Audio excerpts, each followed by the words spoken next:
এই যে কোটা আন্দোলনের বিরুদ্ধে বাংলাদেশে একটা বিপ্লব হয়েছে না? এখানে কি মুরব্বী চাচারা ছিল? কারা ছিল?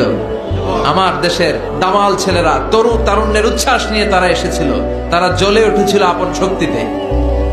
চিল্লা এখন ঠিক কিনা? তো মুসলিম যুবকদেরকে জ্বলে উঠতে হবে আপন শক্তিতে। এজন্য যুবকরা চাইলে অনেক কিছু করতে পারে। তোমাদের উপর নির্ভর করছে আগামীর ভবিষ্যৎ। যুবকরা যদি ইসলামের পথে আসে, ভালো থাকবে বাংলাদেশ। যুবকরা যদি কোরআন মানে, নিরাপদে থাকবে আমার লাল সবুজের পতাকা। যুবকরা যদি ইসলামকে মেনে চলে, তাহলে আগামীর ভবিষ্যৎ ইসলামের ভবিষ্যৎ। জোরে কোন ঠিক কিনা?